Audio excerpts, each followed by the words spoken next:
Hello बच्चों, चलिए प्रश्नों को समझते हैं।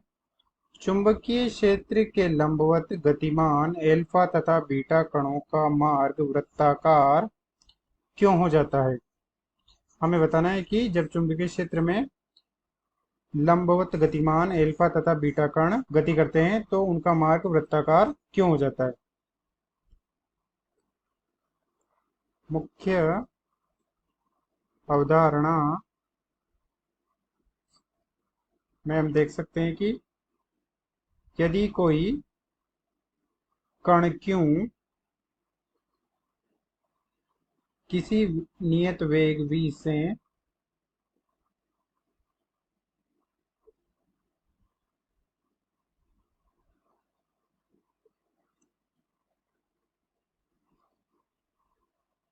कण क्यों नियत वेग v से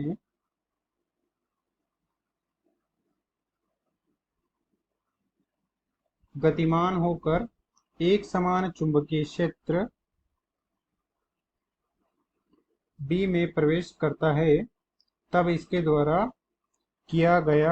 अनुभव किया गया बल F सदिश बराबर Q V सदिश का B सदिश के साथ सदिश गुणनफल होता है,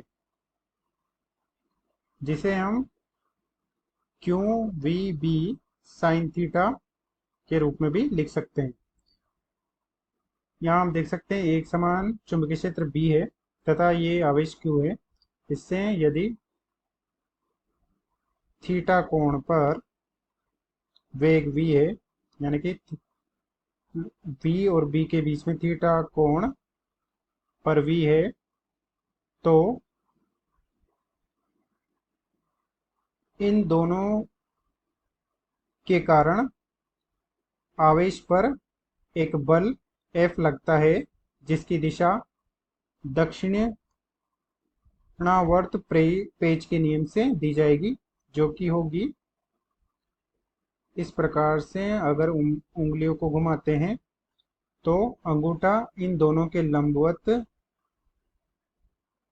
अक्ष के अनुदिश एक बल F अनुभव करता है, यानी कि F का जो तल होगा वो इन दोनों के लंबवत होगा। यह लगाया गया बल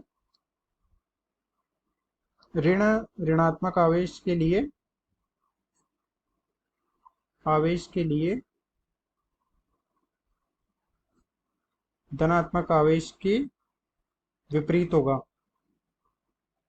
धनात्मक आवेश से विपरीत दिशा में होगा, क्योंकि यहाँ पर Q को जब ऋणावेश लिखेंगे तो उसकी दिशा धनावेश पर लगे बल की दिशा के विपरीत होती है। इसलिए हम इसे एक धन धनावेश तथा ऋणावेश के रूप में भी समझ सकते हैं। इस प्रकार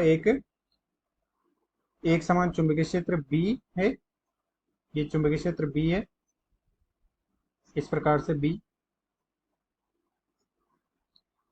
तथा इससे लंबवत एक समान चुंबकीय क्षेत्र के लंबवत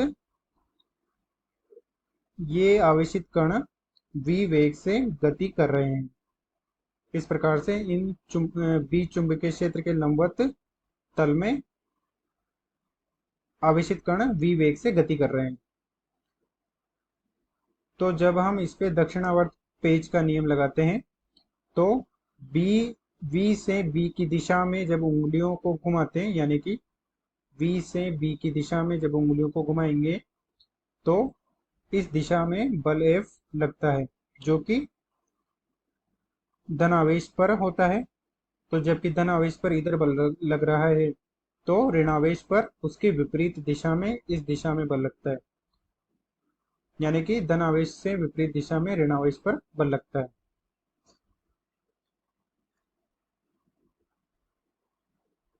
तो इस दिशा में बल लगने के कारण ऋण आवेश तो इस तरह से वृत्ताकार पथ में घूम जाता है, तथा धन आवेश पर इस ओर बल लगने पर वह इस तरीके से वृत्ताकार पथ में घूम जाता है। यानी कि यदि चुंबकीय क्षेत्र के लंबवत v वेग से गतिमान किसी आवेश पर लगने वाला बल उसे वृत्ताकार पथ में इस प्रकार से घुमा देता है। अब चलिए प्रश्न को हल करते हैं। प्रश्न में चुंबकीय क्षेत्र के लंबवत गतिमान एल्फा तथा बीटा कणों का मार्ग वृत्ताकार क्यों हो जाता है, ये बताना है हमें। मुख्य अवधारणा में हम देख सकते हैं कि आवेशित कण को चुंबकीय क्षेत्र के लंबवत आवेशित कणों को चुंबकीय क्षेत्र के लंबवत v वेग से गतिमान होता है तो उस पर बल F क्यों VB sin थीटा लगता है, जो कि उसे एक वृत्ताकार पथ में घुमा देता है। यहाँ दिए गए कण एल्फा कण तथा बीटा कण भी एक आवेशित कण है, जिसमें एल्फा कण तो है आवेशित हीलियम का नाभिक है तथा बीटा कण एक एकल ऋण आवेशित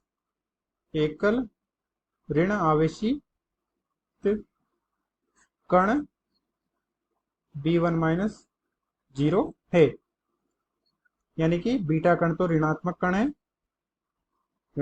कण है तथा एल्फा कण एक धन आवेशित कण है। तो इसे हम इस चित्र में भी दिखा सकते हैं कि एल्फा कण तो ये हो जाएगा जिस पर बल इस तरीके से लगेगा, तो ये इस तरीके से एक वृत्ताकार पथ का निर्माण करेगा तथा ऋणात्मक आवेश पर विपरीत दिशा में बल लगेगा और वो इस प्रकार से वृत्ताकार पथ का निर्माण करता है। अतः एल्फा कण तथा बीटा कण आवेशित कण होने के कारण चुंबकीय क्षेत्र के लंबवत गति होने के कारण इनका मार्ग वृत्ताकार हो जाता है